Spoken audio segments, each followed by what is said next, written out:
Greetings and salutations. My name is Michael Schwahn and welcome to the channel. So we are going to be diving into the world of hardcore in Escape from Tarkov. Hardcore is meant to be a more intense, hardcore and immersive playthrough of Escape from Tarkov. Currently, Escape from Tarkov is not complete in terms of its main story, its main quest, and everything is not in the game. Your largest goal right now is the Kappa container. And that's kind of where the game ends, but a lot of us enjoy the game to the point that we don't want the game to end once we've gotten the Kappa container. I have gotten my Kappa, and I can tell you that there is not much left to do once you have acquired it, beyond just running raids for the sake of running them and enjoying the game for the sake of enjoying it. But the enjoyment is harder to find once you've done kind of everything that there is to do. And a lot of people that want to keep playing the game turn to alternative challenges and rule sets such as hardcore. And that is what we're going to be doing as well. And speaking of, if you want to join us for the live playthroughs of our hardcore, we do stream Escape from Tarkov on Tuesdays on our Twitch channel, where there is a link down in the description below. Now, there's been a few larger names that have done hardcore. The original rule set for hardcore was created by Deadlyslob, and it's went through some revisions and adaptations over the years. And recently we've seen the first completion of getting the Kappa container on hardcore, which was done by Pestily. Now, they keep on developing hardcore to make it a more fun experience. One of the larger changes that happened recently was being able to heal from therapist after death, which meant that you didn't have to grind for meds as hard. But there are still problems that exist within hardcore, and I will talk about them after we get through the base rule changes. So this is the rule set that I'm going to be playing with. This is my rule set. It's a slight adaptation from Deadlyslob's and Pestily's rule set, but it's the ones that I think will help fuel towards the primary objective the most, which I set my primary objective as have fun. That's what I want to do when I'm playing Tarkov, is have fun while still feeling like I'm achieving something. And we still have the secondary objectives, such as the original secondary objective that Deadlyslob had, which was the Bitcoin farm, one of the new secondary objectives that happened over the seasons, which is level 40, and then the most recent primary objective that Pestily and Deadlyslob had, which is the Kappa container. Whatever of those we can hit, awesome. But the main thing will be just trying to find even more fun and more enjoyment in Tarkov, and also enjoy Tarkov in the way that it mystified me so much when I first started playing it, of this wonderful experience of looting, scavenging, finding these things, slapping them together. Because once you have all of the money and everything available to you in the game, a lot of that falls away. You do it because you can, not because you feel like you need to, or even that it is enticing for you to do so anymore. And so, here we are. Now, the very first rule is the one that I have changed, and the one that will be the largest variable from any other hardcore rule set you have. Most hardcore rule sets say you cannot purchase items from the dealers, with the exception of currency or the mission items such as the quest markers or the Wi-Fi jammers that you need for missions, because those are extremely difficult. This rule I understood, but it also always bothered me. You have these dealers that are these super powerful, super wealthy, super connected people within Tarkov that you're able to go to and you're able to communicate with, that you can get these quests from, and you can sell things to them. But because of the hardcore rule set, there was nothing you could purchase from them, which I understand for the purpose of hardcore why you weren't supposed to purchase anything from them, but it always felt weird and felt silly to me. And that's why you will be able to purchase things under my rule set of hardcore. Now, you cannot purchase very much. Only items that are marked as a lot are what you're able to purchase. And this really restricts the things that you can buy from the dealers, which it also kind of wraps in some of those other rules, because the currencies are marked as a lot. The quest items are marked as a lot. But there are some basic equipment that you will now be able to purchase from the dealers. Things like the Ratnik helmet from Prapor and the Pack of armor from Ragman are both pieces of equipment that are marked as a lot, which means that you won't have to panic if you lose one of those when you're trying to do Punisher Part 6. Things like the Untar equipment from Peacekeeper is marked as a lot. So when you're trying to do things like Peacekeeping mission or whatever the other one is that you need that stuff for, as well as M4s from base model M4s are marked as a lot. So you won't have to scrimp and scribe and worry about the gear that you're getting so that you can do those quests. And there's a few other things, and it'll also allow you to always have like the bank robber chest rig and the sling backpack. Super tiny, super limiting equipment, but it makes it to where you don't have to do this awkward thing of going into a factory raid with like a shitty pistol that you've been saved in your butt so that you can go and grab some scav gear so that then you can go back to customs and keep, trying to find whatever it is that you're looking for. It makes for a smoother experience. It gives you some basic guns that will be available to you, things like the SKS, a couple of pistols, and at higher levels you'll be able to get like the AK-74M and the M4. They're the base models of them, but it does give you some equipment options. I've also seen some streamers be like, oh my god, I just lost, my bolt action rifle and I'm still trying to do Tarkov shooter, and this will give you the ability to purchase certain bolt action rifles. At level 1, you'll be able to purchase both the Mosin as well as the VPO from Prapor and Jaeger respectively. And you can't get incredible ammo. You can get LPS GZH from Prapor, which you can put into the Mosin, and that at least gives you a bolt action option so you can start grinding up those sniper levels so you can make progress towards the actual quests that require sniper levels so you can still strive for Kappa without feeling hamstringed by having to find what is ultimately a very basic equipment. And it'll just allow you to progress further and faster and smoother for a more enjoyable experience overall. I went through everything, and there are some tweaks that we're making, a couple things that will be prohibited from purchase even though they're marked as a lot, and some things that will be added even though they're not marked as a lot to increase the smoothness of the hardcore experience, and I'll talk about those in a minute. We're going to go through the other rules as well. Rule number 2, you can barter for any equipment from the dealers. So not being able to purchase things that are marked as a lot removes a lot of the high-end unique equipment that the dealers have, but a lot of them still have barter trades. You can still do those. No flea market whatsoever. You can't sell on it. You can't purchase on it. It doesn't exist. No insurance. You're not going to insure anything. Whatever you lose, whatever you had on you when you die, it's gone forever. The concept of insurance in Tarkov is silly. I use it on my main account, of course. I appreciate it immensely, but it doesn't really make sense. And it doesn't make sense for hardcore at all. Secure containers for keys only. I know there's some new rule sets that are coming out that don't allow you to use the secure container at all. Back to that thing of we play Tarkov to have fun. Losing your quest keys feels atrocious to me. Like, I would immediately want to quit if I lost an important quest key that I had finally found and was trying to go do the quest and I died on the way there. No, like, I understand why for like the true hardcore experience it would be more accurate, but Jesus Christ, it's a game that we play to have fun. So we're keeping that in. No scavenger raids. I don't see any reason to do scavenger raids on a hardcore account, because anything that you always want to be progressing when you're on hardcore, and with the ability of what we've added with rule number 1 of being able to purchase some basic equipment, you should never even feel the need to do a scavenger raid.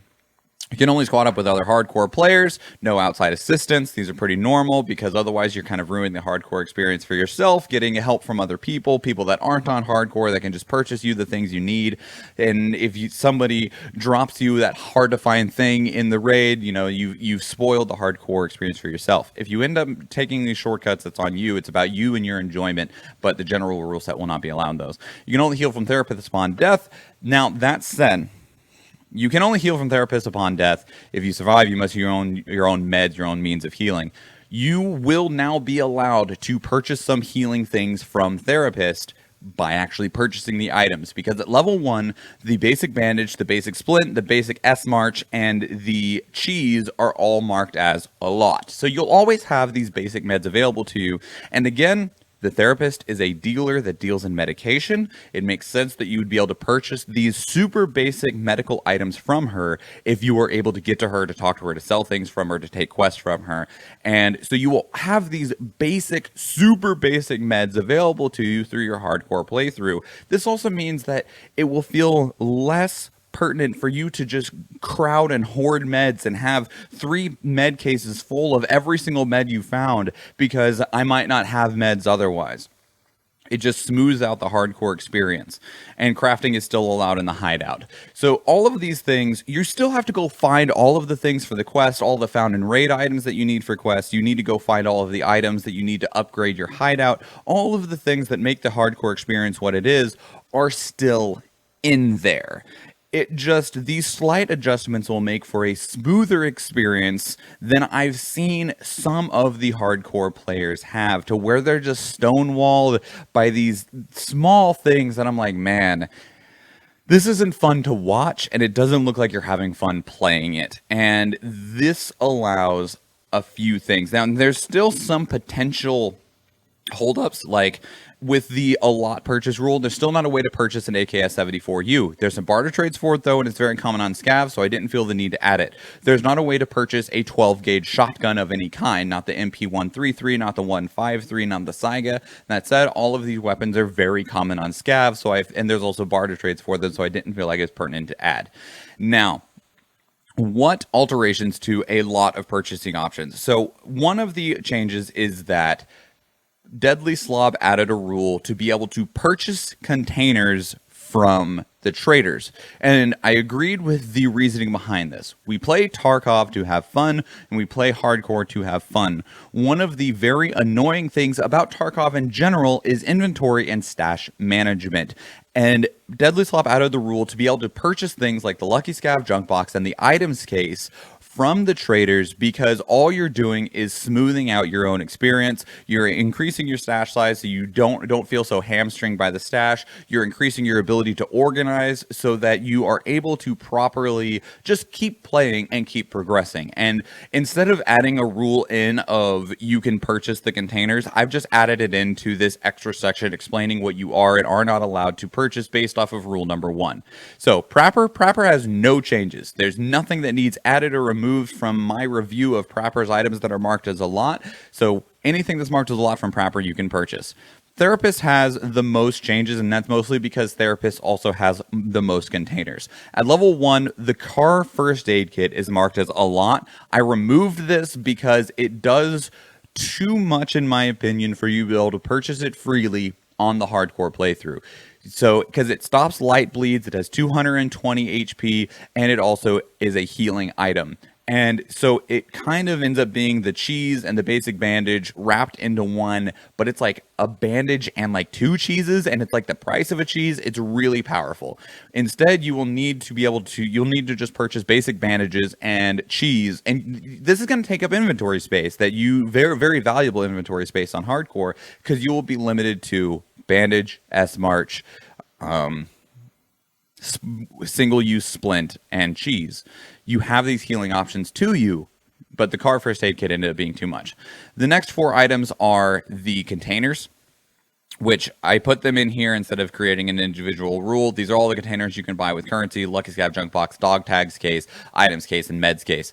And then the last one, which this is the one that it's kind of up to you, and if you want to keep this, I'm leaving it in, which is being allowed from level 4 therapist to purchase the Terror Group Labs access key card. This is the one that is probably the most outside of what would be acceptable within the hardcore experience. But I am leaving it in as something that you can purchase because, 1, Labs is a map that I feel you should be able to go to if you want to.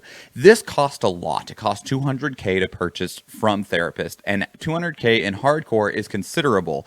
And while you can go into Labs and like get some Raider gear and stuff like that, and that would be really beneficial on hardcore, you have to get to level 4 first. You have to have the gear to be able to go in. It's a dangerous experience all the same.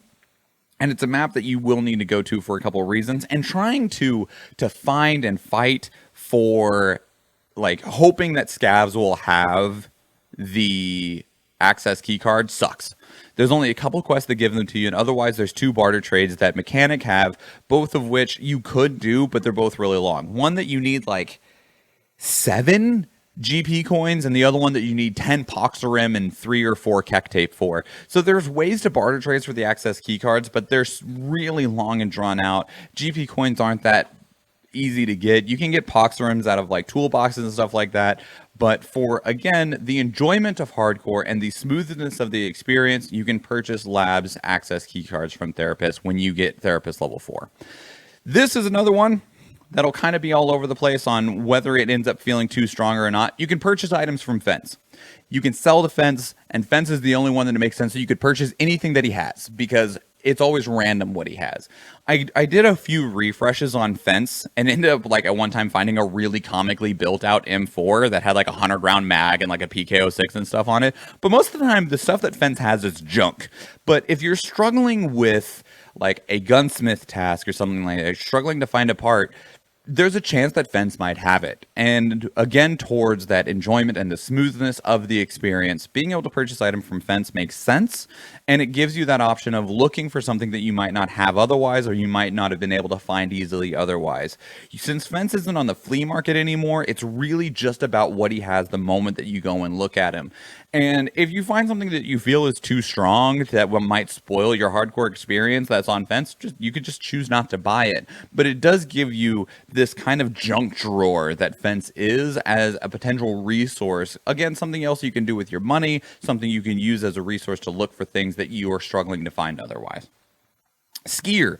Skier only has one change, and that is the ability to purchase the 10-round 9x19 magazine that goes into the Saiga 9. This might seem odd, but the reason being is Prapor, for instance, has a lot of magazines that are marked as a lot, but the guns that they go to are not marked as a lot. So if you find the gun, you could buy extra mags for it because Prapor has them. But in this case, Skier, the Saiga 9 is marked as a lot, but the magazine is not, which seemed really silly to me. And you could completely circumvent this by just purchasing more Saiga 9s and then pulling the mag out and like selling them back to mechanic or something like that. And I was like, that's a stupid, convoluted waste of a time of a workaround. We'll just allow you to buy the Saiga 9 mag. And that's why this is here. Peacekeeper. Peacekeeper has one change, and that is at level 2, you can buy the Untar helmet. Because the Untar armor from Peacekeeper is marked as a lot, you do need the Untar equipment set for a few different quests, and it seems silly that you could buy the armor but not the helmet. The helmet isn't any stronger than either the penis helmet that you can buy from Ragman level 1, also marked as a lot, or the Ratnik helmet that you can buy from Prapor level 1, which is also marked as a lot. So it doesn't give you any stronger of an advantage, it just makes for a smoother playthrough experience for when you're on those quests that you need the Untar equipment for.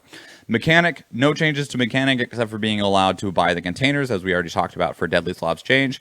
No changes on Ragman. Everything seems fine on his end. He actually has very little that you can purchase beyond level 1.